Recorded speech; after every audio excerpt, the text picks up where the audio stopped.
logramos.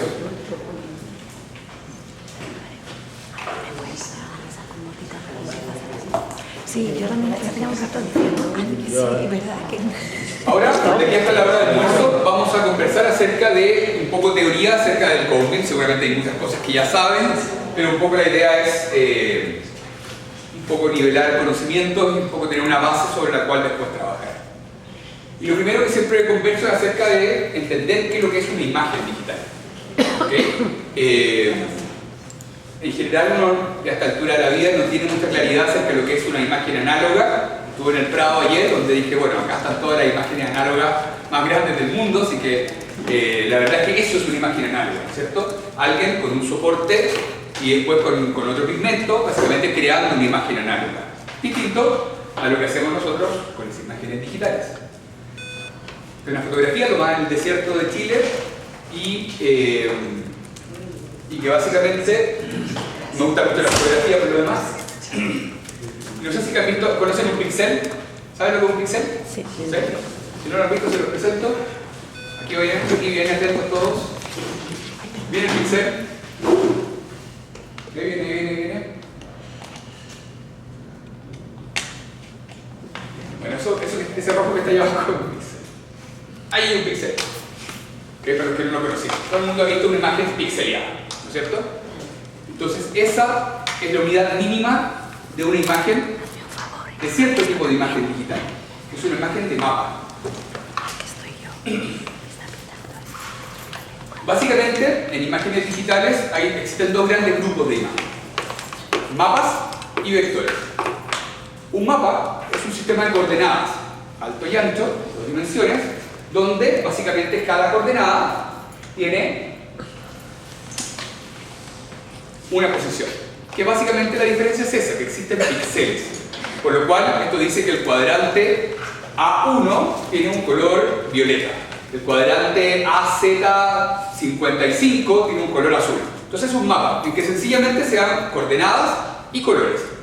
Va a depender del tipo de imagen cuántos colores se puedan identificar. Pero en general es de esa manera. Y tiene la ventaja que efectivamente puede tener millones de colores para elegir, lo cual lo hace mucho más nítido y mucho más mejor para representar imágenes como fotografías o como pinturas, etc.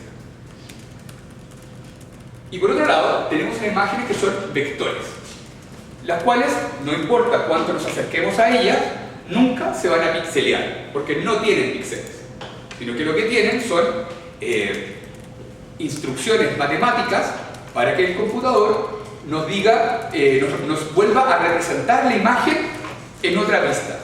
Entonces básicamente esto dice, bueno, hazme una diagonal en tantos grados de aquí hasta acá, ciérrala de aquí hasta acá, lo que está dentro lo pintas violeta, lo que está afuera lo pintas de otro color, y así. ¿Okay? Son instrucciones propiamente tales para que el software represente nuevamente la imagen según nosotros vamos modificando la vista de eso. ¿Okay? Típico de esto son las formas de PowerPoint o de Keynote. ¿No es cierto? Que uno las acerca y nunca se pixelea, porque son vectores. Cuando uno manda a hacer algún logo, algún diseñador gráfico, también te lo pasa en un archivo que básicamente lo puedes agrandar todo lo que quieras y no se va a pixelar. Y sirve generalmente para eso, para logos o para formas, tienen una matemática en ese sentido. Y vamos a ver que en el 3D también tenemos lo mismo. ¿Okay? Tenemos mapas tridimensionales, que son los DICOM, y tienen, y pues van a ver que hay vectores tridimensionales, que son los STL, y funcionan un poco igual, solo que ahora las coordenadas en el DICOM son tridimensionales, hay un eje Z, y de ahí tienen un par de características distintas. ¿Alguien no sabe lo que es un DICOM? ¿Todos saben? Bien. Es como, no sé, es como un tipo de archivo de que... Más que un tipo de archivo, que sí lo es un fichero, es una carpeta que agrupa muchas imágenes dentro, y todas esas imágenes tienen un formato que es transversal a todos los equipos médicos. Un ecógrafo, un resonador, un tomógrafo, todos esos ocupan el mismo lenguaje. ¿Ya? Entonces, de hecho, es un acrónimo de Digital Imaging for Communication in Medicine. ¿Okay? Entonces, un sistema de comunicación para dispositivos médicos. Uno las panorámicas puede sacarlas en formato DICOM y poder después colocarlas en otro software que midan distintos tipos de DICOM. Es así como, por ejemplo, hoy día podemos superponer una resonancia magnética a una tomografía y aislar solo el disco y colocarlo sobre las estructuras óseas, porque básicamente conversan el mismo idioma. ¿De dónde puedo obtener un DICOM? De un resonador, de un ecógrafo, de un CBCT, o una panorámica, en fin. Pero en general, lo importante entender es que si yo acerco las imágenes, voy a tener píxeles nuevamente. ¿Ok? En estos cortes que se hace del DICOM, ¿no es cierto? Vamos a ver que si me acerco, y así también tienen resolución. La resolución es la cantidad de píxeles que hay dentro de una unidad de tamaño, digamos, de superficie. Entonces, efectivamente hay resonados, hay tomógrafos que tienen una mejor resolución que otros, más allá de la otra longitud de corte. Y por otro lado, entonces la diferencia entre el píxel y el voxel, que vendría siendo ahora este píxel tridimensional, ¿ok? Y que básicamente tiene, como les decía, un eje Z, un fondo, y así como el píxel tiene siempre las mismas dimensiones, de alto y ancho, tiene un color uniforme. Todo el píxel tiene el mismo color. Y en el caso del voxel, en los tomógrafos, tomógrafos dascónicos, los CBCT, tiene el mismo tamaño. ¿Okay? Esa es una de las grandes características del CBCT, es que el voxel tiene el mismo tamaño de alto, ancho y fondo. Por otro lado, también tiene un solo color, que normalmente es una escala de grises, ¿no es cierto? Pero además, esa escala de grises se puede cambiar. Yo puedo hacerla más opaca o menos opaca para justamente poder ver estructuras más internas. Y finalmente, este volumen tridimensional, poder hacer lo que vieron en el video, de pasar de la piel, músculo, hueso, diente, no sabía, yo entiendo todo con dientes. Debe ser porque soy dentista. Si no veo dientes, no entiendo nada. Entonces, en general, le voy a mostrar varios casos clínicos buscando que sea más entretenido así. Nadie es radiólogo acá, ¿no? Nadie tiene una señora radióloga tampoco, ¿sí? Voy a pelar se dice en Chile, no sé cómo lo dicen acá, hablar mal de alguien. ¿Cómo le dicen? ¿Pelar? Criticar. Vamos a hacer nada. O poner la cámara. Leve criticar. No, mi relación con los radiólogos es muy entretenida porque básicamente me he peleado con ellos muchos años porque les digo necesito este corte. Pero es que eso es mucho trabajo. Sí, necesito este corte. Entonces, no, eso es mucho trabajo, te lo cobro, no sé, 100 euros por eso. No, lo hago yo. Entonces, en general, logré lo contrario. Que me pasaran los volúmenes sin hacer nada al radiólogo y que me los cobrara a mitad de precio. Entonces, para mí ese fue uno de los grandes aportes. Vas donde el radiólogo y le dices, mira, necesito todo esto. No, es que eso es mucho trabajo. No importa, hagamos lo contrario. Pásame el volumen, no le hagas un informe, no le hagas nada, solo dame el volumen. Yo me encargo de hacer el informe, yo me encargo de hacer los cortes, pero me lo cobran a mitad. Y así, básicamente, partí con tu canto.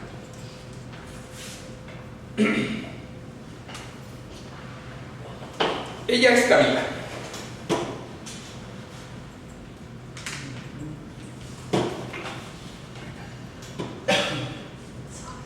Ella es Camila, paciente que tendría hace como 10, 12 años,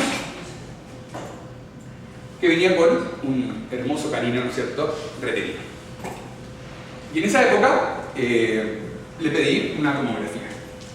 Tenía la costumbre, y la sigo manteniendo, de que las tomografías sacaba el archivo y lo colocaba dentro de la carpeta del paciente, no lo dejaba guardado en el CD en esa época o en el mail, sino que sacaba el archivo completo y lo colocaba en su carpeta.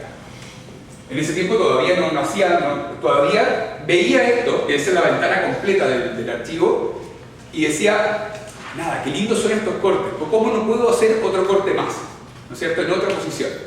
En general me pasaba que los visualizadores de Coding eran siempre limitados, siempre tenían funciones muy básicas y la verdad es que hoy en día ha mejorado muchísimo, pero en esa época hasta ni siquiera te lo pasaba muchas veces. Venía el disco y no venía nada. Entonces nada, este fue uno de mis primeros casos de ortodoncia. Entonces me entregaban los cortes, un muy buen centro de rayo donde efectivamente dan cortes muy bien pensados para el ortodoncista o para el cirujano, pensando en cómo se va a hacer la exposición de ese diente, ¿no es cierto? Tenían ya algunos de estos cortes.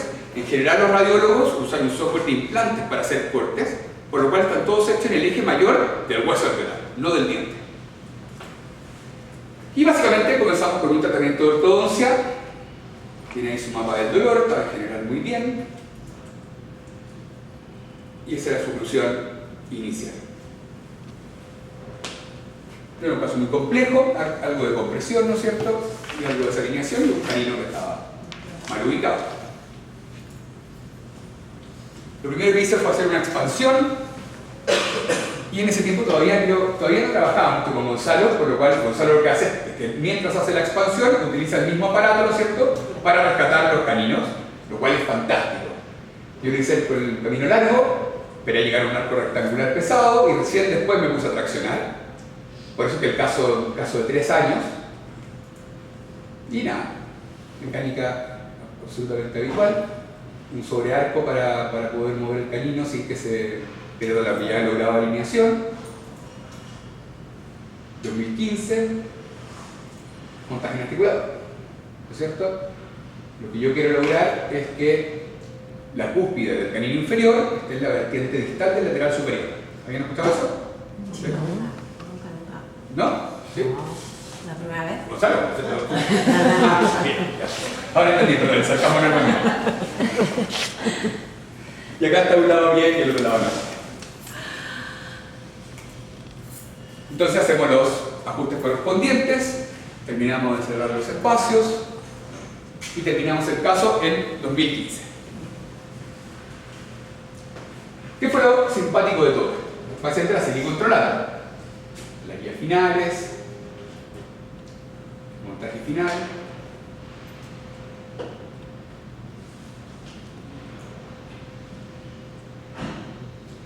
Ese articulador, ¿conocen esa marca articulador? Eso lo da de 2, ¿no? No. La marca que hizo Robert Williams para articuladores, un poco para tener alternativa con respecto a Panade. Sé que acá usan más SAM, ¿no? Sí.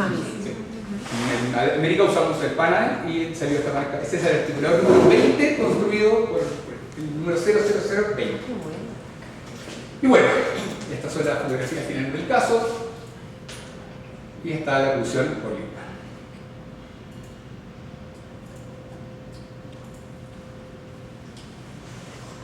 Muy guapa la chica.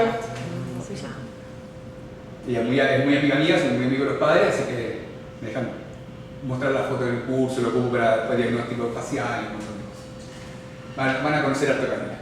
Ahí está la superposición. Y esto 1 año después. Y estos son 3 años después. ¿No es cierto? Donde estamos quizás sacando una unidad, creo yo. Vamos, que se puede. Pero en el año 2018 ya estaba muy metido en el mundo digital. Encontré este Combin del año 2012, creo que era, por lo cual dije voy a comparar los tiempos de tratamiento. Lo cual podía hacerlo gracias a que había guardado eso, pero no había sacado toda la información que podía obtener. Y partí trabajando en un análisis de endoalveolar, ¿ok? Cómo básicamente estandarizar algún tipo de examen, alguna medida que me permita corroborar y comparar en el tiempo cómo se comporta un tratamiento, sobre todo cómo se comporta la prescripción de nuestros graves. Porque acá es donde vamos a ver si la prescripción nos ayuda o no nos ayuda. Es una de las formas de ser crítico con respecto al trabajo que uno hace. Después se lo voy a explicar en detalle, pero básicamente lo que hacemos es obtener una línea media del hueso alveolar y una línea media del eje dentario.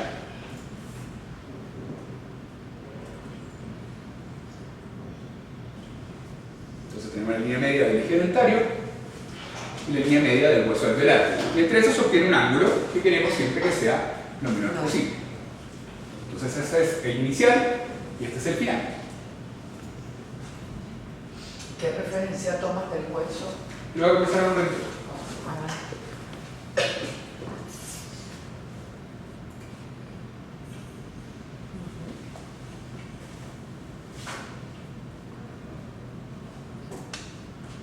Esta es una época, seguramente a ustedes también les pasó, que te decían, esta es la prescripción que hay que usar, y uno usaba esa prescripción. Esta es la mecánica que hay que usar, esta es la mecánica que hay que usar. No te salías ni 1 milímetro de ese camino, porque si no caías en el infierno. Hoy en día hemos descubierto que el infierno es menos común de lo que parece. Existe igual, solo que se sacan 2 y no saben. Digo yo, digamos, por ese lado. Entonces, básicamente, claro, podemos empezar a hacer comparaciones del antes y después del tratamiento, con una cierta forma de darle objetividad. Entonces, claro, vemos que en un caso de 3 años, o sea, es un caso que estuvo mucho tiempo este arco expresando la prescripción, por lo cual también tiene ese mérito, digamos. No siempre se consigue toda la prescripción si es que uno no mantiene mucho tiempo el arco, si es que uno no usa arcos de que llenen completamente el slot, porque básicamente existe ley del juego del slot con respecto al arco, ¿no es cierto? Y acá hicimos una comparación de todos los dientes que venían en este estudio, ¿ok? Esos son los dientes que venían de los cortes, desde el 1.4 al 2.1, y estaba nuestro canino, y básicamente podemos hacer la comparación de todos los dientes. ¿Qué tan seguido hago esto? Hoy en día la verdad es que cada vez menos, porque es bastante visual. O sea, hoy día es muy claro, tú tiras el diente, tiras el hueso alveolar y nada, se ve. Pero cuando quiero realmente comparar un caso, sí. Y así se ve el estudio de todos los dientes, donde efectivamente puedo ir viendo, por ejemplo, en los premolares superiores, vemos que los primeros premolares están con la raíz mucho más cercana al hueso que, si es que no, generando ya una fenestración, que es también característico de la prescripción que usaba Mesaya. Fue lo mismo que, y esto lo aprendí en la parte de Jorge Ayala, que básicamente cuando empezó a ver esto en los cómics que tomaba, empezó a cambiar la prescripción. Y esta es la Camila 2018. Aquí vemos que ya estamos bien, nos sacamos un diente, se lo puedo firmar. ¿Sí? Antes de sacarme un diente, no firmo los casos, porque así no saben que fui. Ya está para su grabación. Y un poco para entender la potencia que tiene un escáner y la potencia que tiene guardar los registros. Mi recomendación es esa: guarden todos los DICOM de todos los pacientes, no en el software del tomógrafo, guárdenlo, externalícenlo y guárdenlo en la carpeta del paciente. Todo lo que hoy día se va a lograr en almacenaje físico, lo van a gastar en almacenaje digital. Entonces, el que ocupe menos espacio también es, entre comillas. Porque claro, ya no ocupas un almacenaje físico, pero tienes que estar teniendo 2 o 3 nubes para respaldar una con otra. Este computador tiene 8 teras de disco duro para poder tener toda la información de los pacientes ahí y además respaldado en una nube. Entonces, una cosa por otra. Sigue siendo más barato el almacenaje digital. ¿Sí? Entonces, básicamente, este DICOM es el que entrega esta posibilidad de estudiar los casos en una dimensión que antes no teníamos. Antes no podíamos estudiar el lado derecho contra el lado izquierdo, imaginológicamente. No podíamos estudiar diente a diente en el sentido longitudinal de cada diente.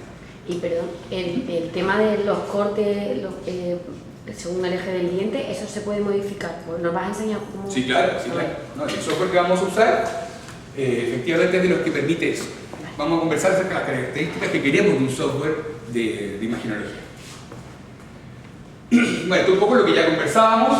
El DICOM es el lenguaje que es similar entre distintos estudios y que, o sea, entre distintos equipos, que nos permite generar también el mismo lenguaje para conversar entre ellos.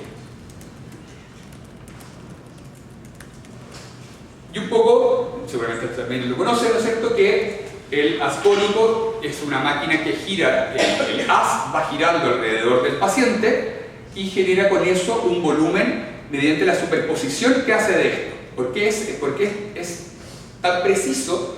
Es porque básicamente cada uno de los cortes se va sumando, cada una de las tomas va sumando en forma de cono, ¿no es cierto?, todo el volumen de forma circular. Por eso es que tienen una forma circular, no esa cuadrada que aparece acá, es solamente referencia, y después nos permite recomponer cada uno de los voxeles y de los voxeles sacar los slides que necesitamos de distintas formas. ¿Okay?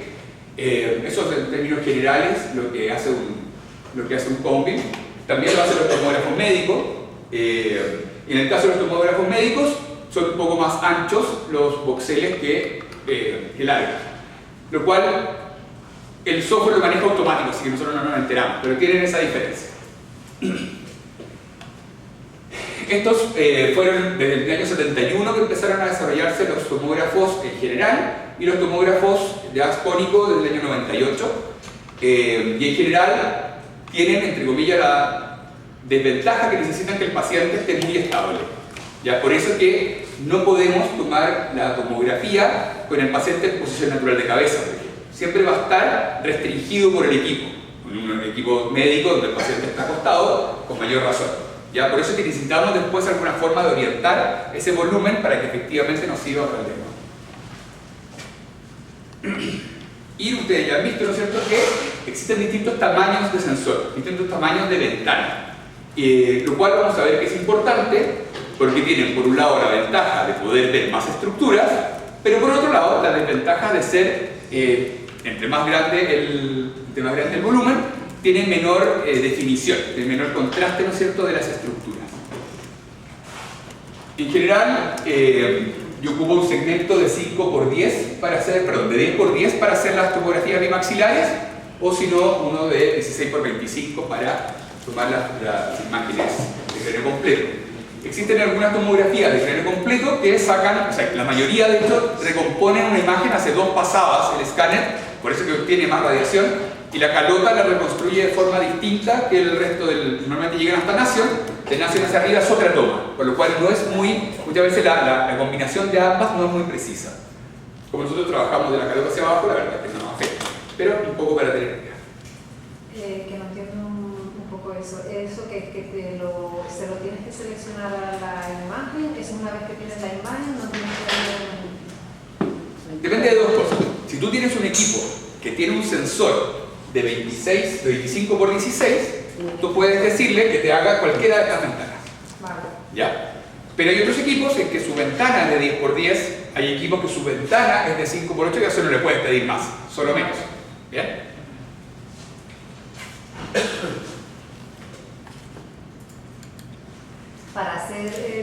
Para ver las asimetrías para la imagen esa... Cráneo completo. Tiene que ser completo, ¿no? Sí, hay algunos que son, por ejemplo, de 16, en vez de 10×10 son de 12×12. El ICAT, que por mucho tiempo estaba, era de 10 de alto y 12 de ancho. Al revés, de 12 de alto y 10 de ancho. Y lo que se hacía era que tú podías voltear el sensor para que te quedara un poco más ancho y salieran las ATN completas, por ejemplo. De infraorbitario hacia abajo, saliendo la ATN completa, se puede hacer un examen de asimetría, porque puedes medir el largo de la rama completo. Entonces, depende de eso. Pero si no, básicamente no hace el examen de asimetría y hace el resto. Y la asimetría la ¿Puedes después. hacer, por ejemplo, de ATM, aunque hagas primero una y después la otra, sin ser bilateral? Va a costar después reconstruirla. La reconstrucción no es precisa.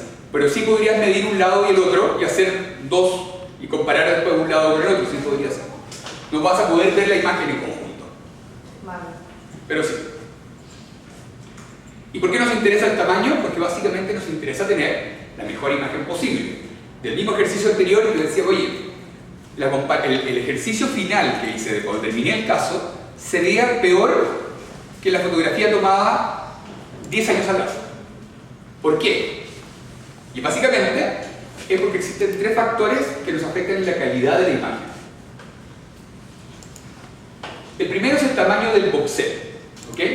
Distintos equipos, entre los equipos más modernos, van teniendo un voxel más pequeño, con lo cual una resolución mayor. Y obviamente, entre mejor la resolución, mejor la definición que tenemos, la calidad de imagen. En segundo lugar, al igual que las radiografías periapicales que todos aprendimos a tomar, ¿no es cierto? El miliamperaje era lo que nos daba el contraste, finalmente la calidad de esta imagen. Y en tercer lugar, pero en menor, son los artefactos, ¿no es cierto? Los brackets, las amalgamas, al final todo lo que es metálico, genera una distorsión de la imagen alrededor, lo cual hace que se pierda un poco la calidad y la definición de la misma.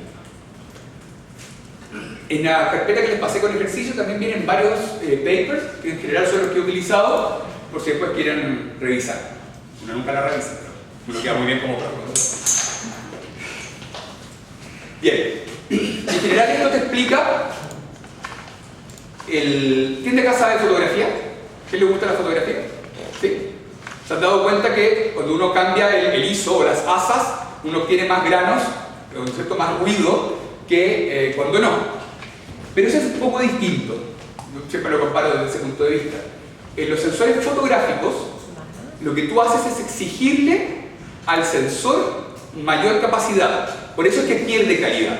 Entre tú más subes el ISO, más le exiges al mismo píxel en este caso, que genere una mejor imagen. Por eso se degrada, ¿ya? Acá es un poco diferente.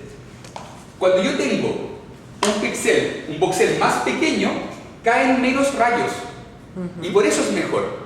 Porque los rayos que quedan, al ser más pequeños, quedan completos. Cuando yo tengo un solo voxel y caen muchos rayos, se mezclan entre ellos y se pierde definición. ¿Ok? Es por eso que si el mismo equipo ocupa una ventana más pequeña, básicamente cada voxel va a ser más pequeño. Es por el tamaño del voxel. Las cámaras fotográficas tienen que ver con la sensibilidad del sensor. Acá la sensibilidad es siempre la misma.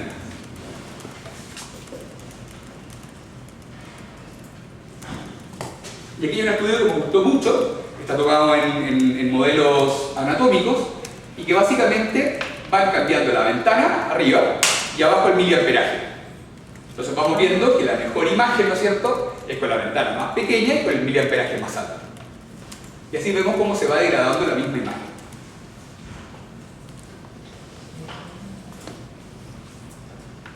Y esto es parte del mismo estudio tomado por las imágenes.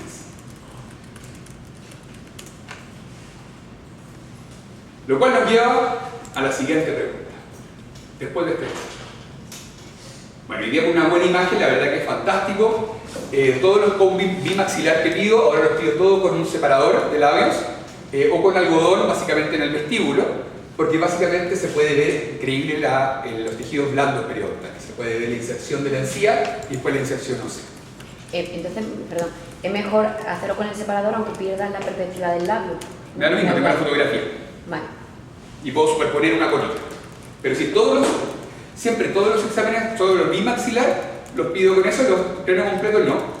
Pero los bimaxilar, que me interesa, que en general los pido y aprovecho finalmente la mejor resolución que tienen, los pido o con, como digo, algodón o un separador de labios para poder ver esto. Y nada, me da lo mismo. Y siempre también en máxima intercuspidación. Este se lo pidió a un amigo periodoncista, que ellos lo piden al revés, ellos no lo piden en máxima intercuspidación para que no salga un diente por el otro, pero se ve más lindo, pero da lo mismo. A mí me interesa mucho la máxima intercuspidación, sobre todo cuando hago el análisis de la articulación. Y acá viene la gran pregunta, la radiación.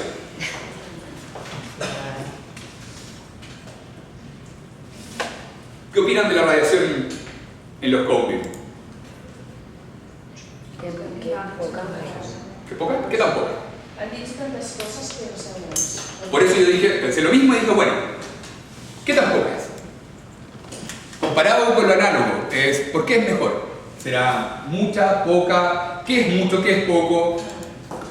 No lo sabe, en general no te lo enseñan. Tú le preguntas a los radiólogos y el radiólogo no es capaz de decirte cuánto, si es que el análogo tiene más o menos, o cuánto más, cuánto menos tiene que la digital. Saben que es menos, saben lo de la vertical.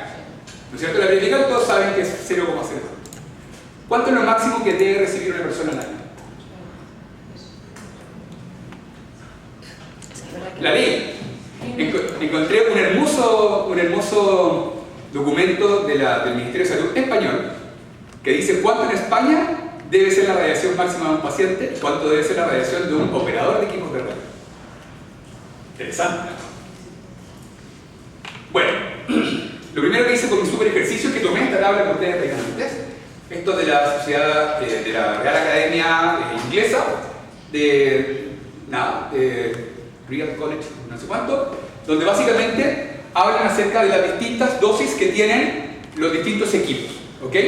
El CBCT entre 0,3 y 1,1, igual es amplio el rango, digamos, no sé qué tal. No sé qué. O sea, 0,03 es lo mismo que tienen acá una radiografía de nada. Bueno, pero básicamente esto es millisieverts, van a ver todos los millisieverts, tuve que convertir algunos, para tener justamente una buena comparación de radiación. Y lo primero que hice es que con radiografías bidimensionales, digitales también, cuánto era lo que necesitaba para un examen completo de un paciente, ¿no es cierto? Uno tuvo una panorámica, una teleradiografía lateral, si quiero ver asimetrías, una teleradiografía frontal, las Baldwin, una periapical boca completa, si conversó con cualquier rehabilitador o periodoncista no habla contigo si que no tiene la periapical boca completa. Tú le dices, oye, pero si tengo corte a corte de cada uno de los dientes. No. Okay. Parte de la traducción del original. Una radiografía cruzal, si queríamos ver algo como lo que vemos con los cortes para hacer segmentaciones, y una tomografía de ATM, si queremos ver ATM. Esos son 0,7 milímetros.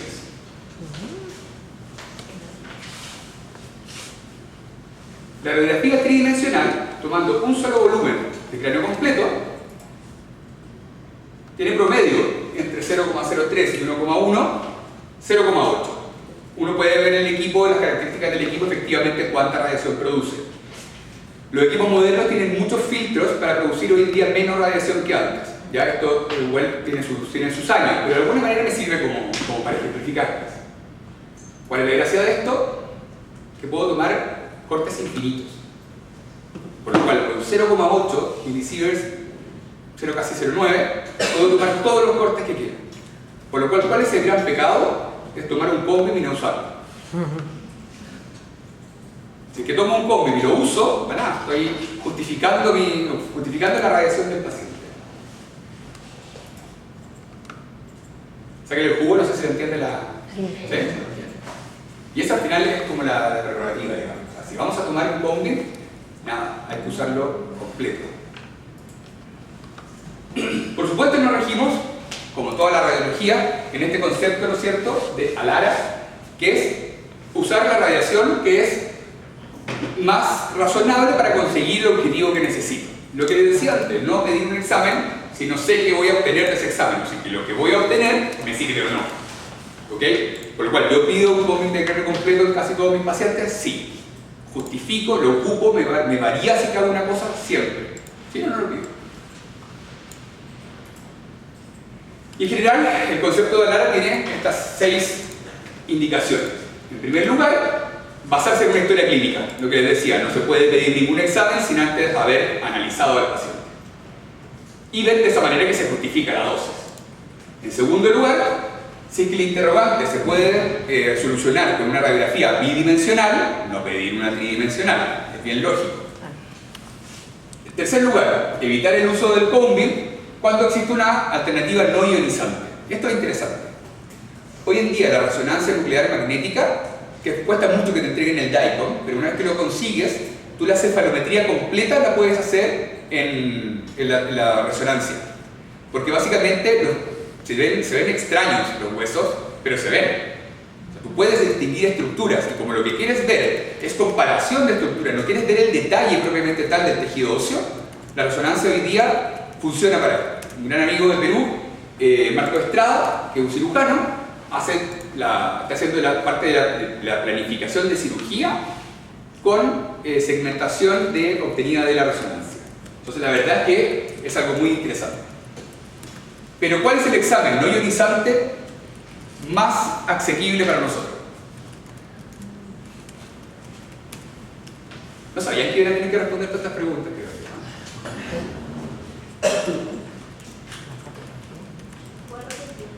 ¿Cuál es el examen que usamos nosotros? El examen complementario, no ionizante, que está más disponible para nosotros. La foto. Gracias. Efectivamente, la fotografía, cuando se toma de forma protocolizada, es un examen complementario de toda ley. Y eso está asequible en el bolsillo, cuando queramos. Por lo cual, efectivamente, si yo quiero hacer un diagnóstico de asimetría, primero veo la fotografía. Si es que la fotografía me deja con dudas si sí o no, ocupo el montaje en articulador, que también es no ionizante, digital o no. Y después de eso recién, veo, ¿no es cierto?, la necesidad de pedir esto. Tengo alternativas no ionizantes, la resonancia también es una buena opción, por lo menos en Chile sigue siendo de difícil acceso. En otros países la verdad que es bastante bueno y no tiene ningún riesgo radiológico de tomarlo, por lo cual, si está disponible, usarlo. Cuarto, utilizar el FOB, la ventana, ¿no es cierto?, que sea más recomendada. Si yo quiero ver una articulación, tomar la de articulación, porque si quiero ver la articulación y tomo un FOB de cráneo completo, después voy a tener que tomar otra para la articulación igual. Entonces, hay que tener ahí esa relación. Quinto, no usar el combing para sacar teleradiografías. Lo dice el mismo protocolo. Si yo tomo un combing plano completo y después lo que hago es tener una panorámica y una tele y no tomo todo el resto, sí, claro, no tiene sentido.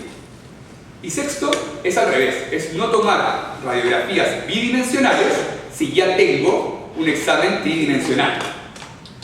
¿Ok? Entonces, y después de esto van a haber un montón de justificaciones de la literatura que es, básicamente uno puede justificar lo que quiera con la literatura.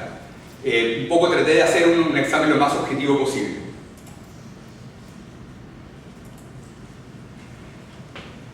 Y este es el artículo 13 del decreto no sé cuánto del Ministerio de Salud español, que nos dice efectivamente cuánto debe ser la radiación en los pacientes y el equipo clínico que toma esto.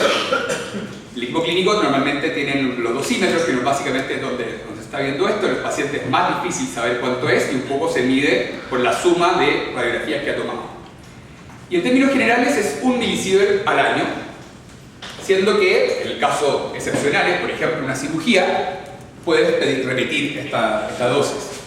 Ahí en la piel, por ejemplo, que tiene alguna radiación propia de la exposición, ¿no es cierto?, al medio ambiente, viajar en avión, etcétera, etcétera, son 50 milisieverts. Cada viaje en avión son 0,1 milisievert. Cada viaje intercontinental, 0,1 milisievert.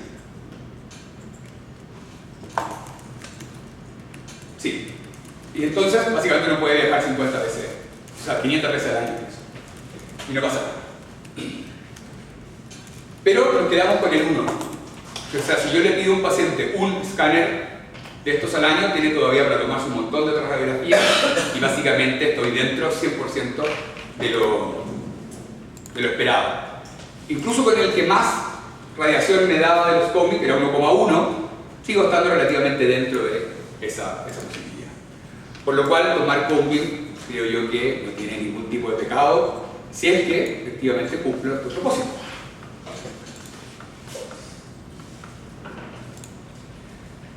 Evidencia científica. ¿A quién le gusta la ortodoxia basada en la evidencia? ¿Sí? ¿Qué cosa más difícil que hacer ortodoxia basada en la evidencia? ¿Qué cosa más difícil de tener alguna evidencia de la ortodoxia? Todos los estudios, en ningún estudio se dice quién trató al paciente, cuántas veces le cambió arco, cuántas veces hizo esto, quién, o sea, la cantidad de variables son infinitas en un tratamiento de ortodoncia. Para mí es muy difícil hacer ortodoncia basada en la evidencia, porque cuestiono la evidencia. No sé si a ustedes les pasa lo mismo, digamos. Finalmente hay muy pocas cosas. Por ejemplo, ¿cuál? Atentos.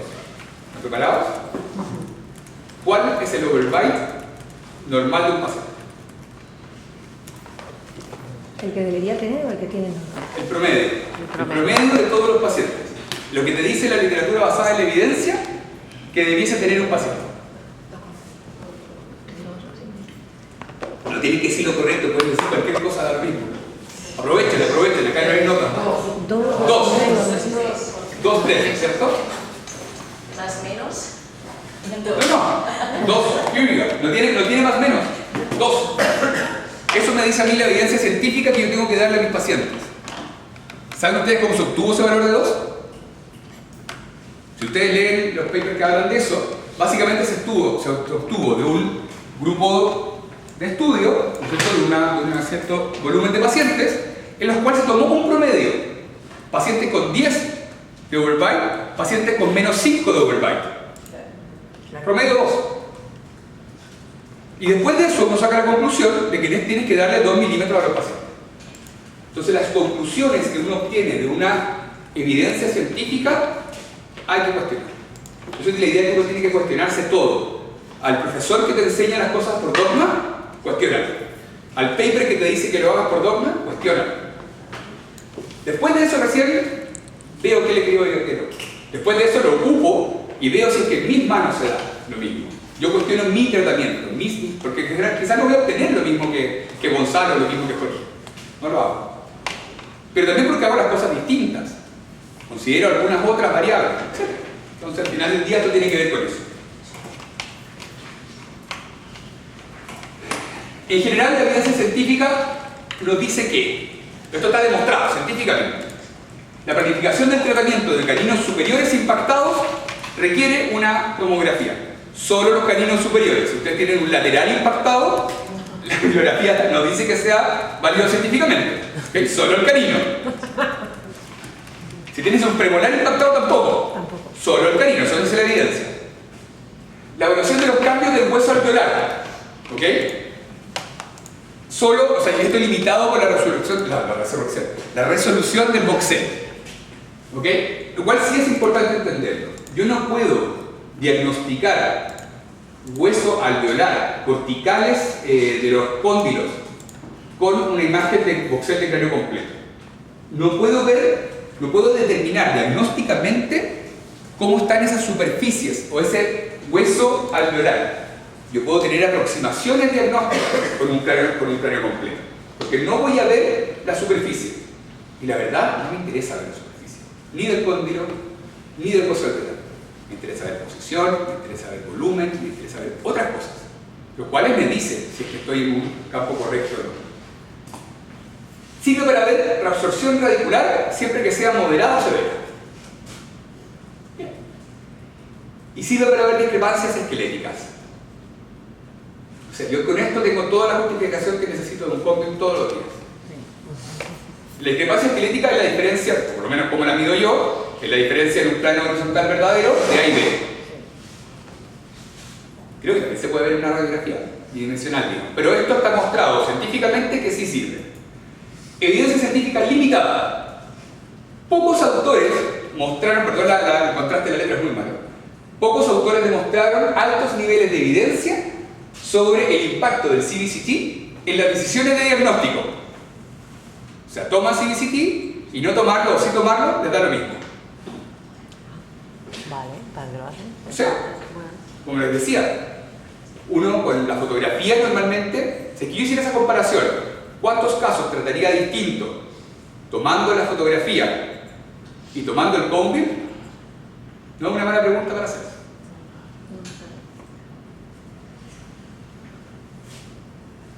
Y la planificación de tratamientos de ortognática también está válida. Una clara indicación. Pero ningún beneficio fue demostrado para detectar anomalías de la articulación temporomandibular. Solo encontraron que se puede ver la forma y posición del cóndilo en la fosa. No podemos detectar anomalías de la articulación temporomandibular. Los desórdenes temporomandibulares no se diagnostican con cóndilo. ¿Están de acuerdo o no? Bueno, cuando ves el cóndilo, puedes ver el cóndilo. Sí, pero si tú ves el cóndilo y ves el cóndilo con osteofitos, ¿puedes diagnosticar con esa imagen un desorden temporomandibular? La clínica es lo que te lo diagnostica. No es el cóndil el que te lo diagnostica. Te lo diagnostica la clínica. Esto es un apoyo, es un examen complementario. ¿Ok? Entonces, efectivamente, tiene toda la razón. Ahora, a mí no me interesa, como les decía, ver la superficie del cóndilo. Si yo veo un osteofito, evidentemente, no me interesa si esa cortical está indemne o no. Yo sé que no está indemne. Si es muy inicial y tengo sintomatología, que es cuando no vería nada, voy a tratar al paciente como si tuviera el osteofito más grande del mundo. Es el mismo tratamiento. Si es que tiene una leve reabsorción o una gran reabsorción. Me voy a preocupar de eliminar la sintomatología del paciente. Por lo cual, estoy absolutamente de acuerdo con todo esto que sale acá. Este mismo paper, se lo mostré, lo citó un colega diciendo que no había que tomarle tomografía a ningún paciente. Seguramente tienen que haber de eso acá. Entonces, el mismo paper puso, no hay que tomar tomografía por esto. Entonces decía, bueno, los dos tenemos razón. Al final del día, ¿qué es lo que hace uno con la evidencia científica? Muchas veces es más importante. Yo lo justifico, y les voy a contar después en detalle por qué. Básicamente hay dos exámenes que lo necesito siempre para poder determinar qué es lo que hago.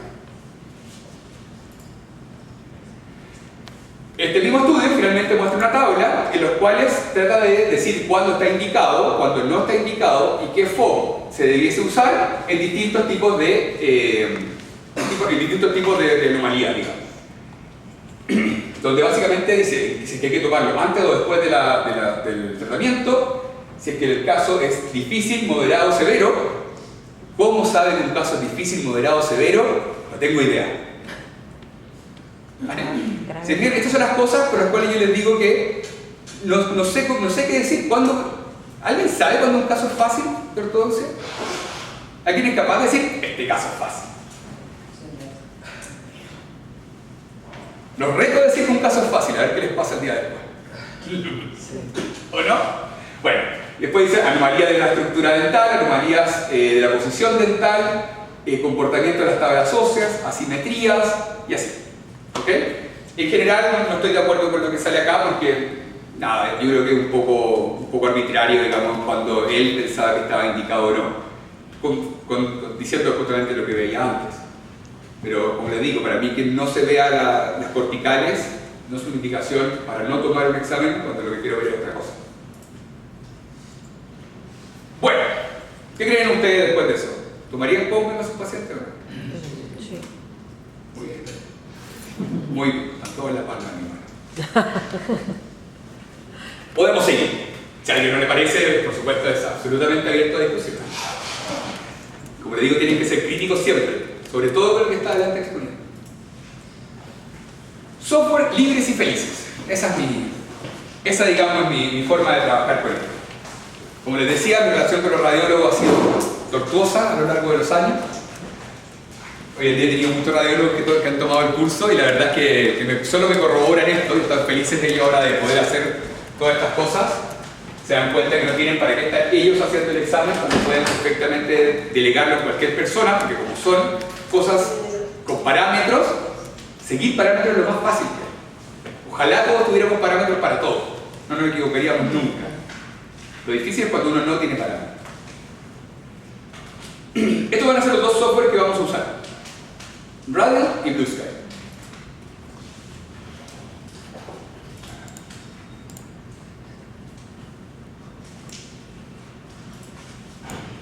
Y esto es un poco qué cosas podemos hacer con cada uno de estos software.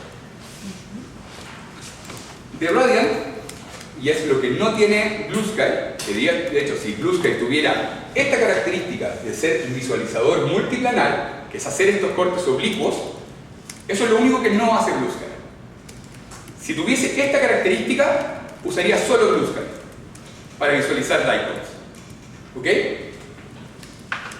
Blue Sky además tiene la característica, lo vamos a conocer en detalle, que nos permite editar los archivos de vectores, los STL. Entonces tiene la gracia que junta los STL con el Dicon y te permite trabajarlos juntos, por separado, y por eso es que es un software tan potente. Radiant tiene la característica que es, y esta tiene el objeto de ser así, que es muy liviano de correr. ¿Ok? Visualizar el Dicon acá es muy rápido. Colocar el botón de la derecha, abrir el Radiant y está abierto. Entonces, eso también es una cierta versatilidad que le da a esto de poder salir rápidamente de dudas o cosas así. Por lo cual me gusta mucho. Para Mac. Nadie usa Mac acá, ¿no?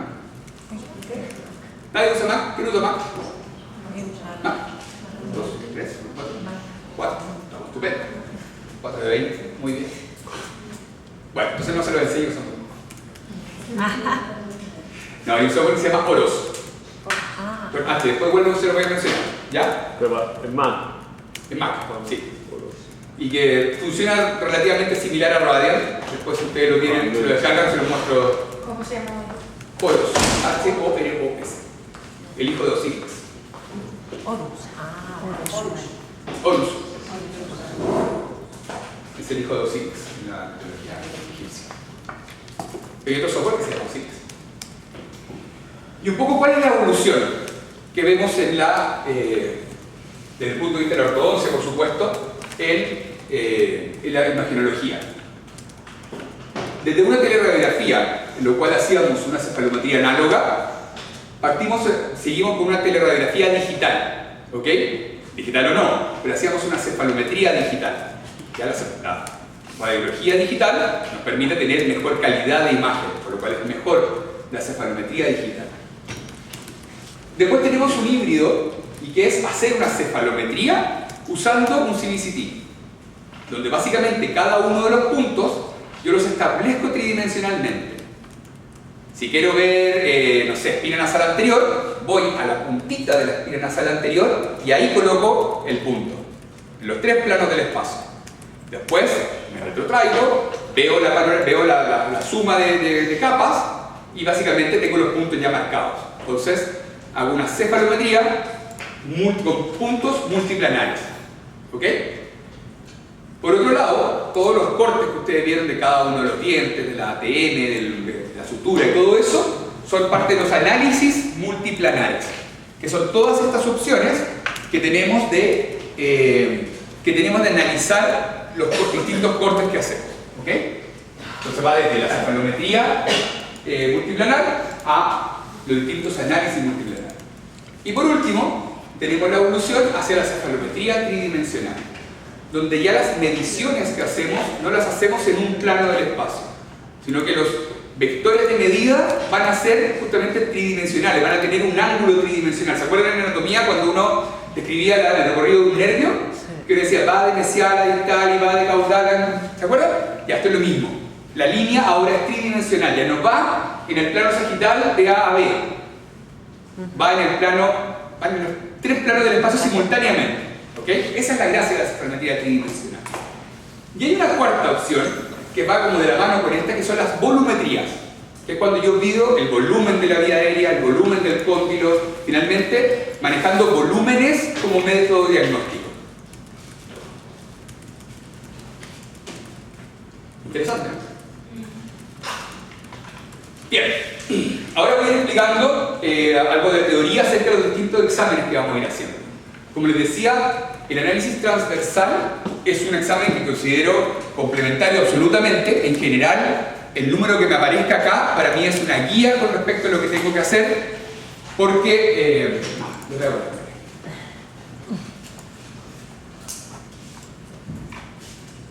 no sé si conocen este paper, que es de Ryan Tamburino, del grupo de Pensilvania, donde básicamente lo que hicieron estos tipos fue tratar de actualizar la medida de Ricketts para el propósito transversal, ¿no es cierto? Entonces hacen una muy buena descripción de las razones por las cuales necesitamos un estudio transversal, que es lo que queremos obtener con él. Después hace un muy buen recorrido acerca de las distintas formas que hay, por lo menos según ellos, y las que ellos consideran como válidas, de medir los aspectos transversales, y después entregan una propuesta de examen transversal para la tridimensionalidad. Entonces miden distintas formas bidimensionales o análogas y después lo pasan a una cierta tridimensionalidad. Este paper es del año 2010, por lo cual obviamente pues, han habido ciertos cambios a esta idea. Lo primero que menciona, ¿no es cierto?, es la importancia de un análisis transversal para conseguir un objetivo periodontal en los sectores posteriores. Cuando existe una base alveolar más angosta, ¿no es cierto?, de hueso de base alveolar, ¿no?, que es más angosta que la base de la coronal, digamos, eso básicamente genera una serie de condiciones que atentan contra el periodonto. Sobre todo si trato de corregirlo, ¿no es cierto? Si tengo un diente que está con la cúspide palatina caída, porque la base alveolar es más pequeña, y yo voy con una barra palatina y lo muevo hasta que consigo mi oclusión perfecta, voy a tener toda la raíz vestibular fuera del hueso. ¿Qué nota sería eso? Tengo buena oclusión y tengo la raíz fuera del hueso. Van a empezar a pensar en notas ahora. Entonces, claro, conseguir el objetivo oclusal, no consigo el objetivo periodontal. ¿Qué es más importante?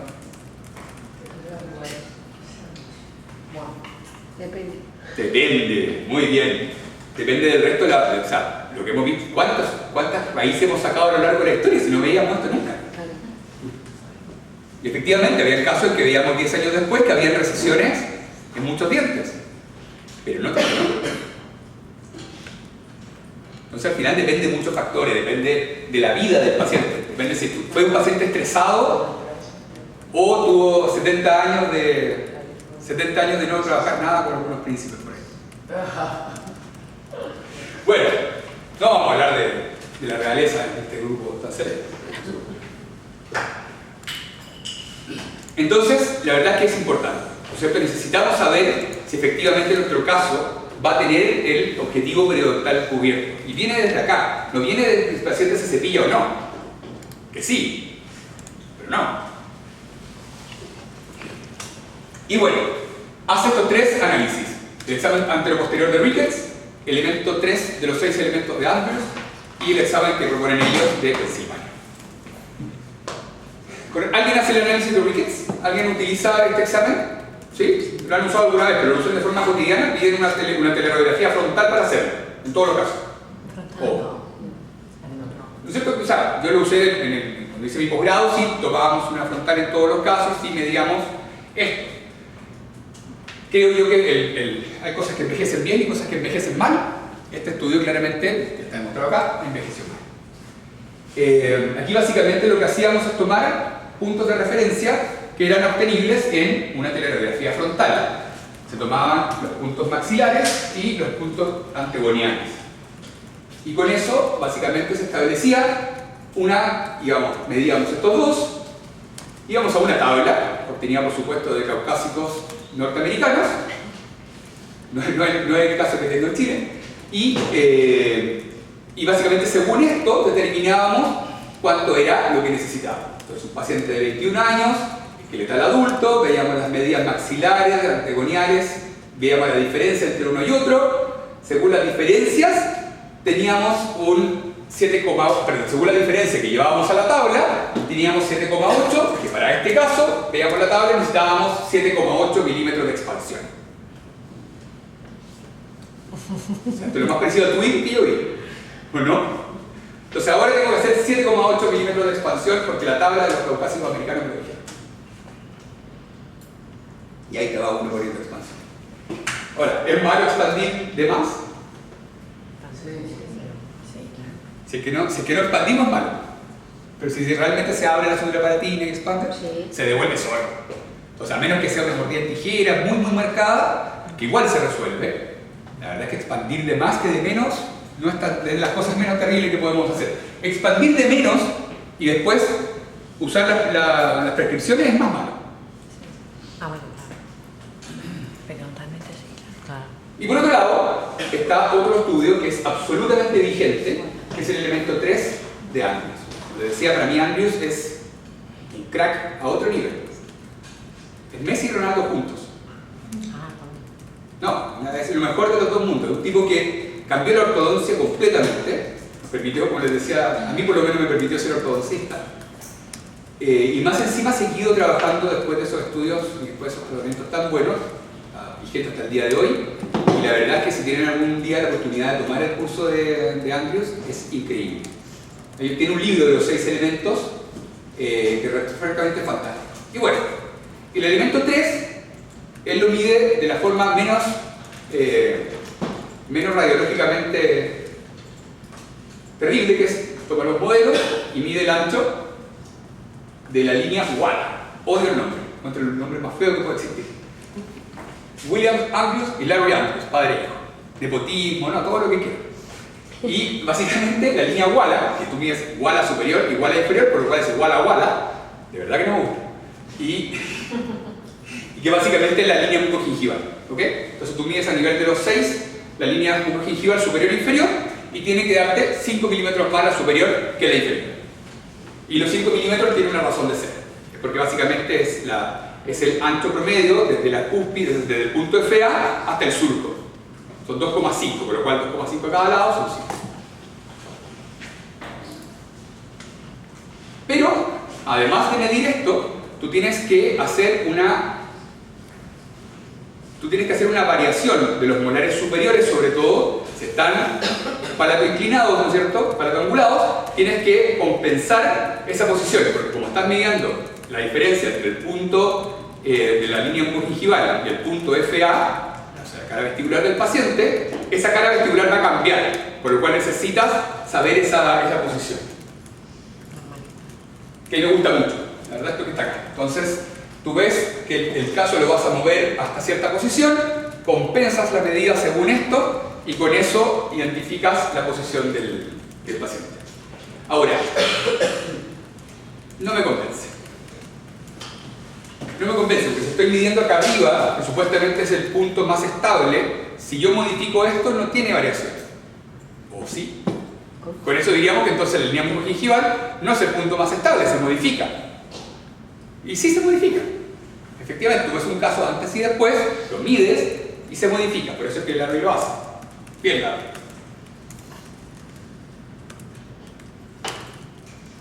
Y bueno, una pequeña tablita, ¿no es cierto? Con la matemática que viene de acá. Entonces, medimos el superior, medimos el inferior, hacemos la compensación y obtenemos finalmente la medida que necesitamos. Según la medida necesitamos 8 milímetros de compensación. Pero ahora está medido en modelos. ¿Ok? Ya no se midió en una radiografía. Para mí esto es mucho más válido que la medida de Ricketts, porque al final del día estoy midiendo a mi paciente. Si pudiese meter un caliper dentro de la boca, lo podría medir directo en boca. Y hoy en día metemos un escáner intraoral y tenemos la boca escaneada del paciente. Y lo que propone Pensilvania es básicamente tomar una medida de cada uno. El punto antegonial que se tomaba en Ricketts, al traspasarse a una mecánica o a una visualización tridimensional, lo que termina haciendo es que el punto está mucho más distal de lo que necesitamos. Estamos midiendo, la base esqueletal, ni siquiera la base alveolar, por lo cual no es lo que queremos medir, y además estamos midiendo acá un punto que está mucho más atrás del primer molar. Entonces estamos comparando peras con manzanas. Por lo mismo, lo que hacen en este grupo es que toman la medida maxilar de Ricketts y la medida de Andrews para la mandíbula. ¿Ok? Entonces miden la línea muscogingival, se establece en su correspondencia radiológica como que es el punto de la lámina interna de la cortical vestibular a nivel de los 6 y a nivel de la furca. ¿Sí? ¿Repito? ¿Sí? Bien. La cortical tiene dos láminas, una lámina vestibular y una lámina interna, ¿no es cierto? Entonces, esa es la lámina interna, básicamente donde termina el hueso esponjoso del hueso alveolar. ¿Ok? Y eso a nivel de la furca. Entonces, a nivel de la furca, se hace una línea a nivel de la furca de los dos dientes y se mide el ancho de esa posición. En esta zona muchas veces la cortical es bien gruesa, por lo cual es importante la diferencia entre en qué lugar se toma. Y para el maxilar se puede tomar, perdón, aquí está mal, porque para el maxilar se toma efectivamente en la frontal el mismo punto donde básicamente la apófisis cigomática empieza a moverse y donde la curva empieza a transformar de curva a horizontal. Es justamente difícil de medir eso. No sé, el punto cogonial era lo más difícil de medir. ¿Esto va para acá o va para allá? Entonces tenía que poner dos monedas para saber cuándo. Nada. Bueno, está bien, ese es el punto de medio. ¿Conocen a Armando Díaz? ¿Sí? Portugués, está muy metido en el tema de expansión maxilar, un capo. Y básicamente él, desde la línea que actualizaron esta medida y básicamente miden en furca, maxilar y mandíbula. Así de sencillo. Creo yo que también pega un poco de twittiano, en el sentido de que también eso lo mide, esa es la expansión que hay que hacer y vamos expandiendo. Pero es que yo no entiendo lo de la furca. O sea, no te lo voy a mostrar después en mucho detalle, pero básicamente tú haces que el corte pase o el sentido frontal o el sentido coronal, ¿sí?, a llegar a la furca de los molares. Sí, pero ¿Okay? la cortical, o sea, interna, hay que tener. No entiendo. La cortical está acá en la cortical, sí, ¿no es cierto? Entonces tú bajas el corte, sí, hasta que pase la furca y ahí mides. Vale, ¿sí? Vale, sí. Después lo vamos a hacer, así que no te preocupes. Gracias. Entonces justamente esto es muy importante, porque esta es la medida que toma finalmente Armando, que es un gallo que en verdad lleva mucho tiempo haciendo esto. Yo digo gallo, tipo, muchas cosas, lo sé. Y eso que he disminuido mi dialecto chileno hace mucho tiempo, que trabajo en toda Latinoamérica. Pero bueno, tienen algunos vestigios. Te digo algo brutalmente horrible, pero tienes que decir, ok. Levante la mano y no, eso significa pene. Una cosa así a ese nivel. De ahí para abajo me da lo mismo, pero si me desmadro, bueno.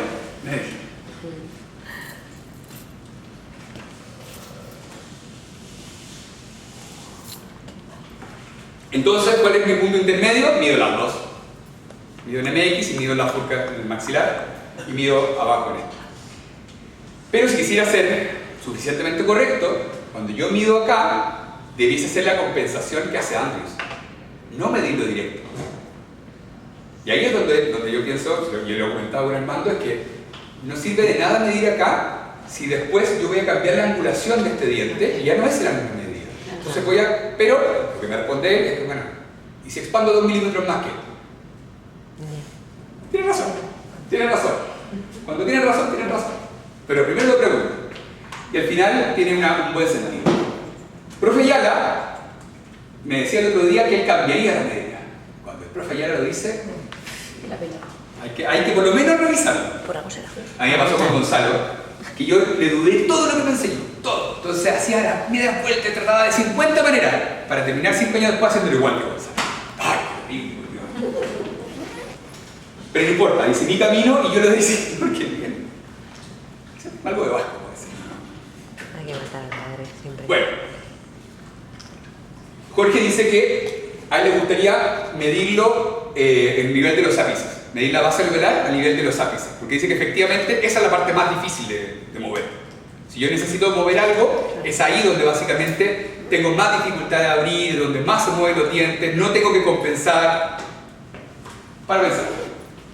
Bueno, también es verdad, porque son más... Bien, ¿todo bien? Bueno, me contaron que hacen todas expansiones endoalveolares o esqueletales. Sí. El análisis de la sutura palatina tiene que ver con lo mismo, ¿cierto? Una vez que tengo medida la parte transversal, quiero saber si es que puedo o no, a la distinta edad de mi paciente, evaluar. ¿Qué paper creen que voy a mostrar ahora? ¿Alguien no ha visto este paper? ¿No? ¿Aguilera? ¿No? ¿Cierto que sí? ¿Alguien no lo ha visto? No tenemos que... ¿No? Perfecto. ¿Lo has leído? Lean. Espero que en el concurso se lo hemos visto. Porque básicamente las conclusiones, nuevamente, que se saca de esta evidencia científica, el mismo paper dice que no hay que tomarlo. Cuando uno lee la conclusión del paper, te dice exactamente lo que uno tiene que, o sea, te dice justamente lo bueno y lo malo del mismo. Es un paper muy honesto, pero hay que leerlo. Básicamente, ¿no es cierto?, establece distintas etapas del desarrollo de una sutura y que básicamente, dependiendo de esto o no, hace un algoritmo de cuándo expandir y cuándo no. ¿Ok? ¿Alguien usaba ese algoritmo? Está en el paper. Si uno toma esto en algo, tiene que ir a cómo lo va a hacer el paper. ¿Ok? El problema para mí personalmente es que me es difícil saber el estadio en que está el paciente. Por una razón muy particular. Y es que hay suturas que son de 1 centímetro y suturas que son de 1 milímetro. Por lo cual la sutura de 1 milímetro es fácil.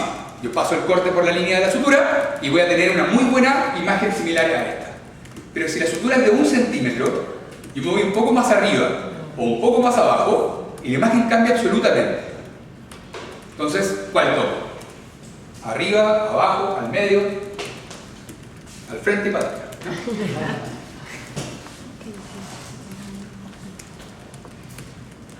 Básicamente, lo que yo resolví de esto es que tomo la peor imagen. Si es que a lo largo de toda la sutura, en algún lado veo un estadio E, bueno, ya tengo un estadio E. ¿Ya? Porque hay otro estudio que se lo voy a mostrar después, creo, que básicamente hace una superposición. Ya juntan toda la sutura y hace una superposición de ella. Después la pasan por un software para que la haga de forma binaria, blanco y negro en vez de suma. Y después de eso lo pasan por otro software para que les diga si es que la imagen fractal que obtienen del anterior tiene una cierta concordancia o no. No pude descargar ninguno de los dos softwares, así que la verdad es que no pude probarlo. Pero, perdón, descargué uno, no me dieron la imagen parecida y el otro software era de pago muy caro. Así que no. Pero bueno. Entonces, básicamente, están de forma maravillosa, ¿no es cierto?, las suturas acá. Si ustedes tratan de hacer lo mismo, es harto más difícil. La A es la menos osificada, la E es la más osificada. Conclusiones. Me lo voy a mandar a leer el paper para que vean que soy bueno. Todo el mundo se queda en esto. que el 5% de la población presenta estadio E. Por lo cual yo puedo expandir en muchísimos pacientes, no fijándome exactamente en la edad. ¿No es cierto? Entonces ya no podemos decir que las mujeres antes de los 10 años y los hombres antes de los 14, si no, no funciona. Sino que tendríamos que ver. Después dice que hay casos de pacientes con 11 años que tienen la sutura cerrada. Acá sí me interesa. Esto es lo que yo busco del examen. Yo busco no encontrar estadio E, que por otro lado es de los más fáciles de observar, porque está cerrado, ¿cierto? Yo busco no obtener estadio E. Pero la última conclusión es la mejor de todas. No se puede correlacionar estadios tempranos con la predicción de éxito de la expansión. Entonces,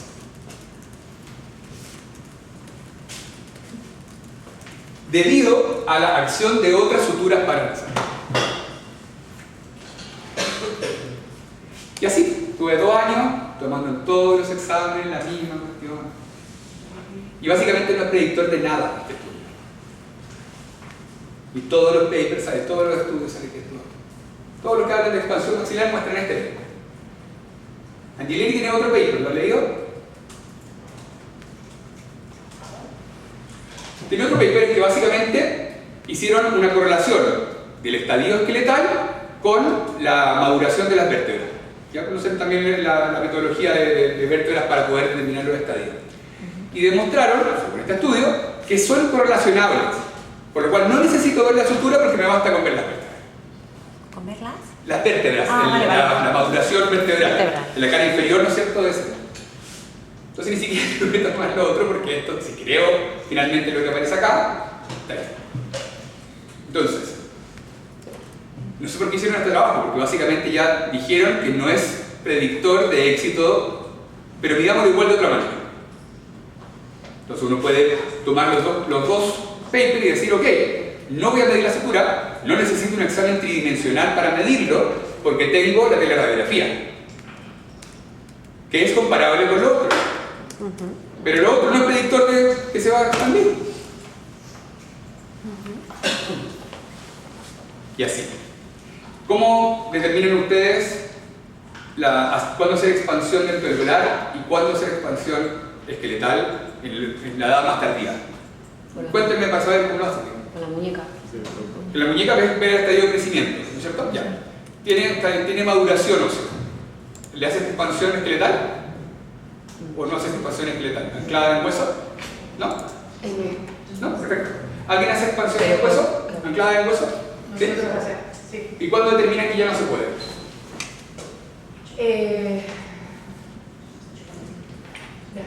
Creo que era a partir de cierta edad. ¿También? Eran menores de 30, no, de 25. ¿25? Nosotros es individualizado totalmente, entonces es con el CBCT, con la maduración del hueso y además con la edad y si el sexo, sobre todo el varón es nosotros a partir de... ¿Qué es más sexo el varón que la mujer? No, el varón Es el homúnculo. el varón es más difícil de nuestra experiencia. Hemos tenido más fracasos en la inscripción en varones de 18 años. ¿Cierto? Yo ahí, en una clase de 18 años, yo ya lo intento. Yo pienso muy parecido, ¿no? También en general, también pienso en cada caso particular y digamos, el trabajo. Bueno, Itamar Friedlander acá también hace mucho de ayudarse, ¿no es cierto?, con corticotomías para básicamente disminuir al mínimo, dar lo mismo de la edad, con una pequeña ayuda quirúrgica, no necesariamente un SARPE, pero nada, entonces una vez que tú ves que el paciente es de riesgo de que no se expanda, le haces una corticotomía que no es una cosa muy terrible y te asegura que funciona. Pero ¿Para qué voy a tomar esto si da lo mismo? Claro, yo es que es verdad que con anclaje esqueletal no suelo hacer, o sea que entonces solo me limito a cuando está el Y eso está bien, claro, eso está muy bien, porque efectivamente el examen de muñeca te ayuda con eso fantásticamente. Y sí, también lo hago igual. Me pasa que cuando está osificado, me pongo a ver estas otras cosas. O sea, hago muchas expansiones. Bueno, entonces en este estudio básicamente también tiene su conclusión, donde como les decía, dice que es comparable que es comparable uno con otro y que también, también es de ayuda la edad del paciente. Entonces, ¿qué quedamos? Me dice una cosa en un paper y me dice lo contrario en otro. Bueno, les voy a contar ahora cómo yo veo esto. E insisto, es absolutamente criticable y absolutamente cuestionable, al igual que yo cuestiono a todos los que les dije, que de repente, siendo ser un poco vehemente con el tema, es con el máximo respeto siempre. Le dije en un principio, valoro por sobre todo cada uno de los avances tecnológicos que hizo mis profesores, mis maestros antes que ellos, y un poco cuando hago chistes con el tema, es un chiste con respeto. Para mí aquí está la magia. Yo no tengo otra forma de ver esto si no es con un cambio. ¿Alguien movería estos dientes? Pero si yo superpongo estas tres imágenes, que no lo he hecho, lo voy a hacer para el próximo curso, efectivamente me va a dar una cortical más gruesa. Porque los laterales están un poco más a distal que los centrales en esta medida de la teleradiografía. Y los caninos están un poco más distal todavía. Por lo cual yo voy a ver una cortical a nivel de los caninos muchas veces, que me va a falsear la información que tengo. Claro. Y ya que tengo que ver esto, se me cuestiona, o sea, se me justifica todo el resto de los exámenes. Porque ya tengo que tomar este examen. Esto es lo que a mí me dice si tengo hueso para mover o no. Tú se lo explicas a cualquier papá de cualquier paciente y le toman el examen. No, que si no tiene hueso puedo generar una recesión de la encía. Entonces, si tomamos esto, bueno, se justifica. Y la ley española dice que yo puedo tomar uno de estos a ver. O sea, no hay ni siquiera una justificación legal para no hacerlo. Entonces, para mí esto es fundamental. Yo necesito saber, en primer lugar, si hay hueso o no hay hueso. Y en segundo lugar, yo necesito saber la simetría. ¿Okay? Porque con estos dos, yo voy a tener mi justificación o mi análisis de los límites biológicos del tratamiento. He sacado que básicamente la posición mandibular, que lo sé con el articulador, y la correlación de las bases óseas, tanto sagitalmente como transversalmente, es lo que yo necesito medir acá. La asimetría, la discrepancia escleral, también la puedo ver una vez que ya tengo esto. Esa la veo en el corte coronario.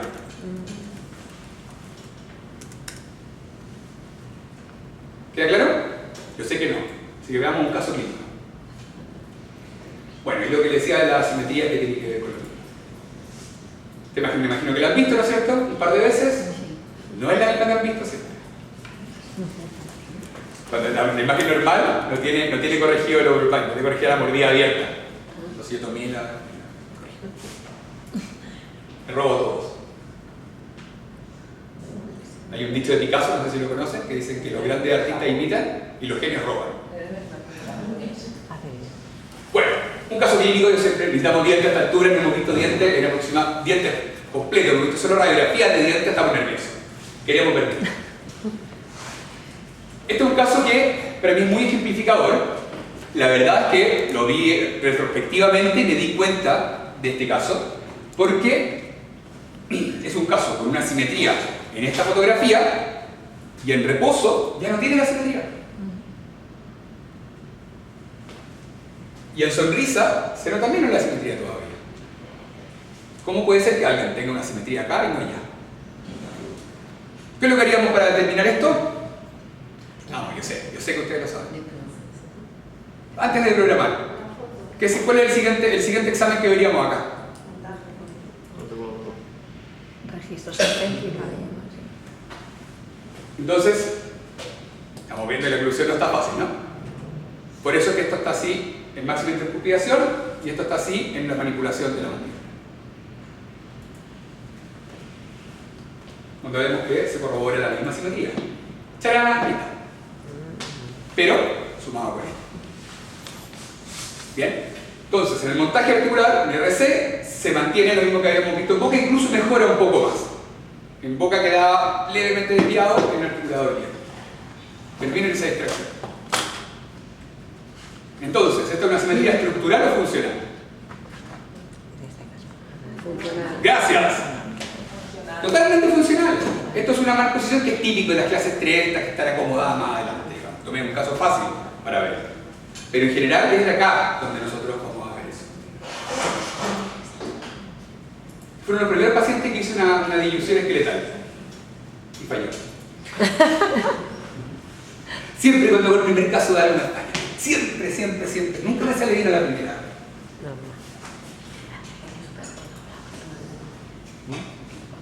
Entonces digan, todavía tiene una compresión maxilar no menor, pero nada.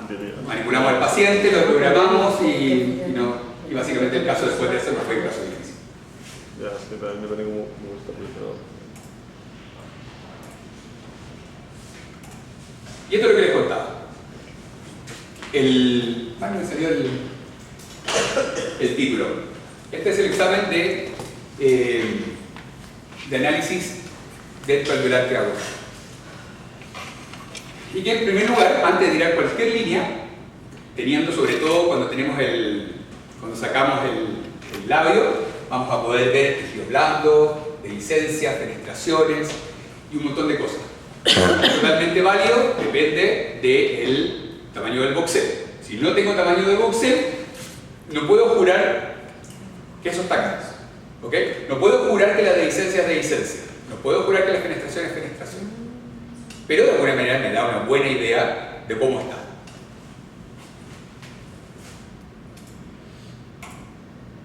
Y lo que hacemos es tomar para el hueso alveolar 4 puntos, 2 en los límites de la cresta ósea, uno a cada lado, y 2 en relación al ápice, una medida vestibular y una medida palatina. Tenemos una perpendicular al ápice y básicamente lo medimos ahí. Es bien sencillo. Y después de eso lo que hacemos es unir los puntos medios de esas dos líneas. Entonces 2 en la base alveolar, 2 en la base de la cresta alveolar y 2 a nivel del ápice. Los trazamos y en el punto medio de ambas líneas trazamos el eje alveolar. Probé haciendo la misma medida con este punto más arriba, más abajo y todo, y como es una línea media, varía muy poco.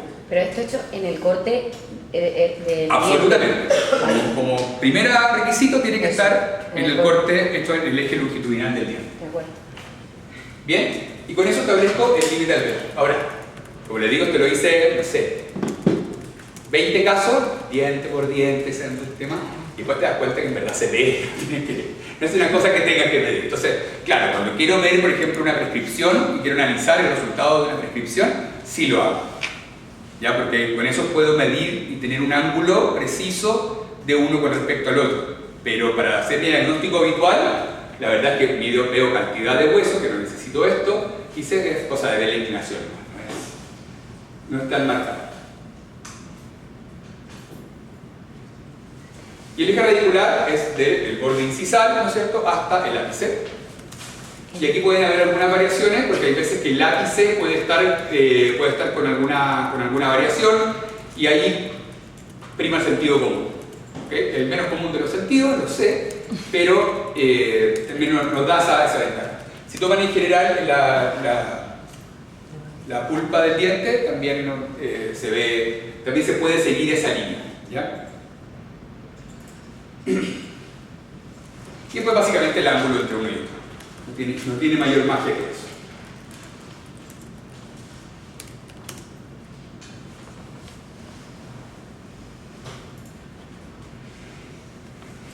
Lo que estuve haciendo por mucho tiempo, que quizás puede ser un chispazo que tengan ustedes ahora, es, ok, si sé que tengo que mover hacia vestibular en este caso, ¿no es cierto?, mi diente tantos grados, ¿por qué no ocupo algún bracket de cierta prescripción que me ayude a conseguir eso? ¿Tiene sentido, no? Sí. Ya que tenemos esto, digo, bueno, Sí. tengo brackets de Andrews, de Roth, de Face, de Ricketts, de BBT, de Damon, CCO, o sea, y dentro de ellos tengo distintos torques, tips y lo que necesiten, sobre todo el torque. ¿Creen ustedes que funcionó? No. No lo hagan. Chicos, no lo hagan. Sé que es difícil la pregunta, pero ¿por qué creen que no funciona? Es parte con el play, pero no es el play. Tiene que ver con el momento en que mido. Si yo tengo un diente, por ejemplo, típico lateral palatinizado, ¿no es cierto? Que tengo que moverlo, me va a salir que tengo que ponerle un bracket de premolar inferior para poder, dado vuelta para poder llevarlo hacia vestibular, ¿no es cierto? Pero, si yo ocupo un bracket 0 grado, que no tiene nada de prescripción, y coloco mi arco de Nitti, ¿se va a ir hacia vestibular igual? Claro. Entonces, finalmente, yo necesitaría ver esta tabla después de haber cumplido con la alineación de los dientes. Porque ahí recién va a utilizarse el torque. Claro. Ahí recién puedo hacer alguna modificación. Claro, claro. Entonces, no me sirve para iniciar un tratamiento. Entonces dije, bueno, voy a tomar un combin cuando termine la alineación y ahí cambio todos los brackets. ¿Por qué no? Y estaban la mayoría de las veces todos los dientes en la posición que necesitaban. Porque solo la alineación, sobre todo con un arco liviano, con todo el play del mundo, el diente se va a ir al lugar de menos resistencia. ¿Y qué tiene menos resistencia? ¿La cortical o el pulposo?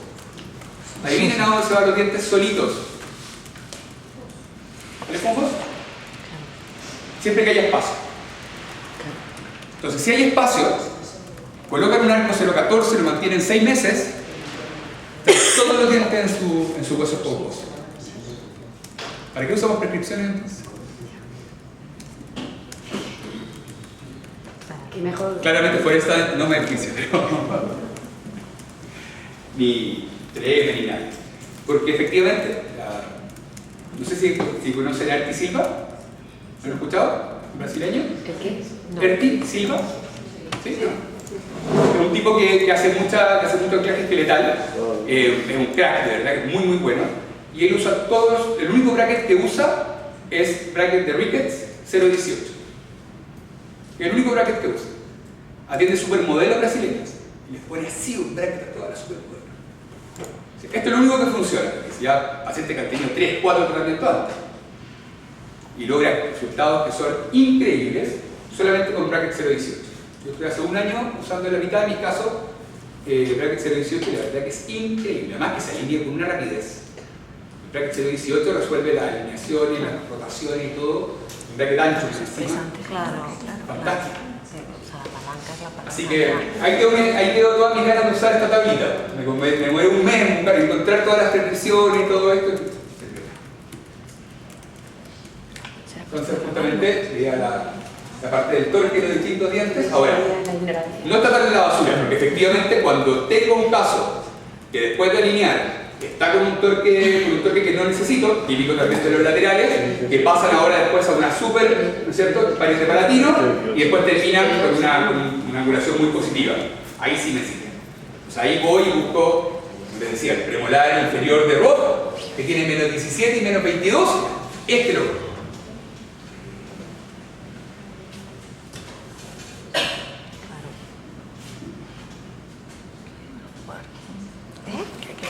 Y bueno, con el doctor Lucho Quevedo y con Andrés Giraldo, que es de Ecuador, durante nuestra maravillosa pandemia, también estuvimos explorando y determinando qué medida queríamos tomar para hacer una cefalometría tridimensional.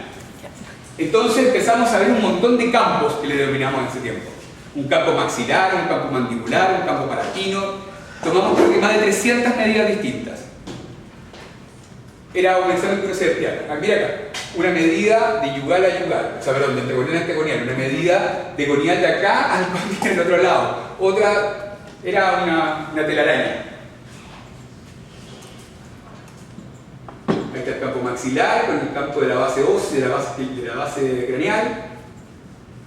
Después sacábamos, esta es una visión, después nuestra idea era que íbamos a sacar volúmenes de esto. Entonces nosotros íbamos a obtener este campo y íbamos a comparar el volumen anterior al posterior y nos dimos 1000 vueltas. Esto era para la mandíbula. Y al final terminamos con 3 o 4 medidas de todas esas. ¿Okay? Entonces la propuesta y lo que vamos a aprender en la tarde va a ser justamente obtener todas estas mediciones. Obtener teleradiografía. Para los que quieran hacer cefalometría normal, pueden obtener una cefalometría. La sutura palatina, que no sirve para nada, pero la vamos a aprender.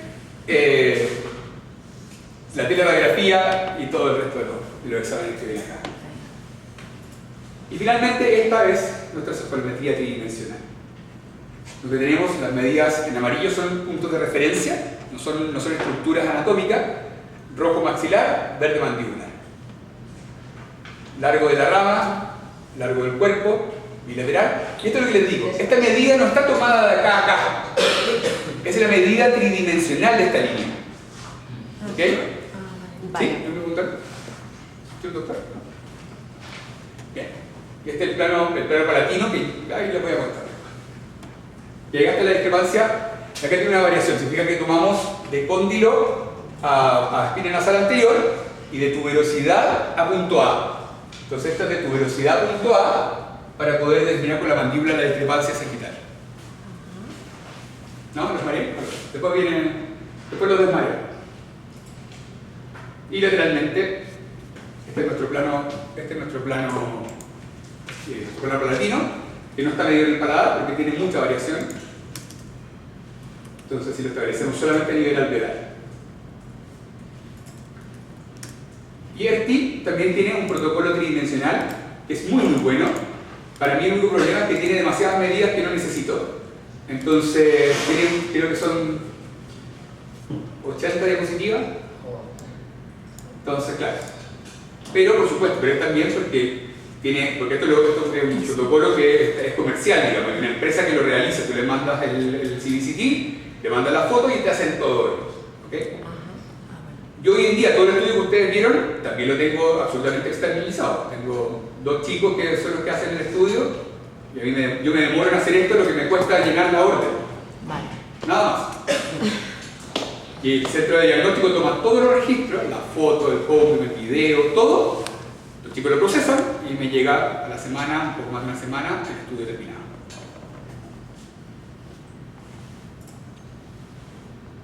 Muy bien. ¿Cómo estamos?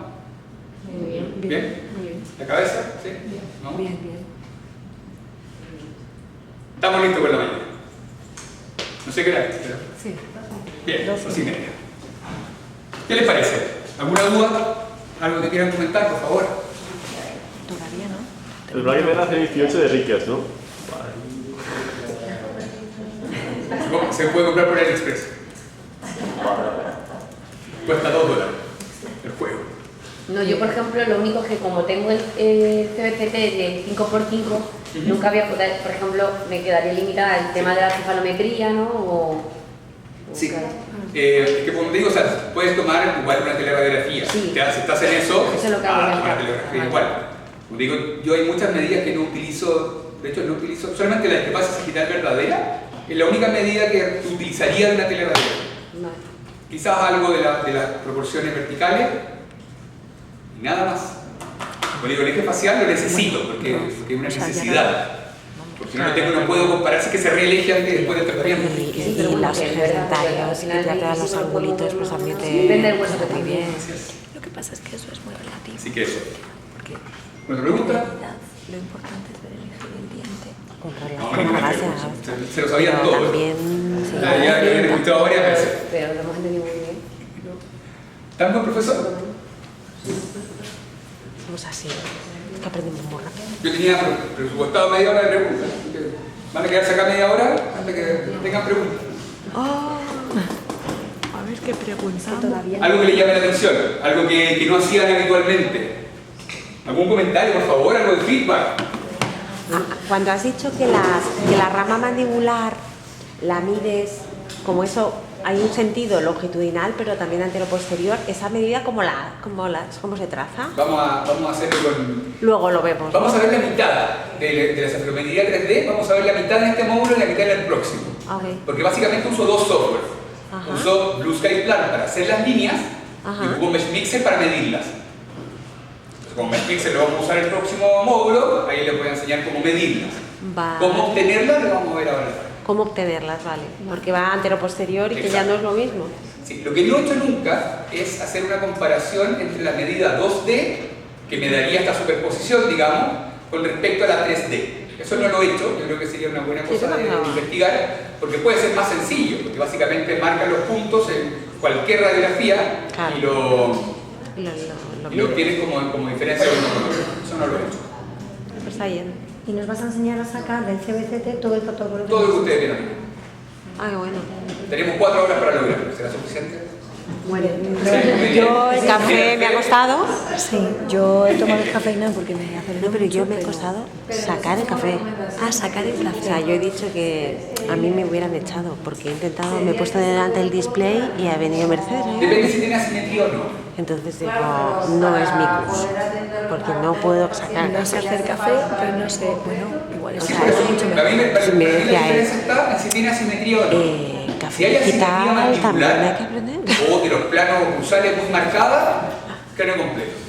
Sí, pero me refiero al aparato para que te lo puedan hacer la Ah. imagen. Sí, claro, lo ideal es tener uno de... Pero cuesta el triple uno de cráneo completo que uno de maxilar. Claro, pues es que normalmente no... Sí, por eso que nosotros Sí, te lo he en Chile lo que hacemos es que se ha ido moviendo el tema hacia tener centro de diagnóstico que te tome todos los registros. Y para un centro de diagnóstico lo que significa muy fácil es tener un cráneo completo. La mayoría de los centros de diagnóstico radiológicos hoy en día han incorporado fotografía y escáner intraoral también. Es que yo ayer, por ejemplo, lo mando a un centro diagnóstico y el doctor me ha dicho, es que la imagen es malísima, y yo no tengo más cómo mandar. Sí, eso... Porque además cuando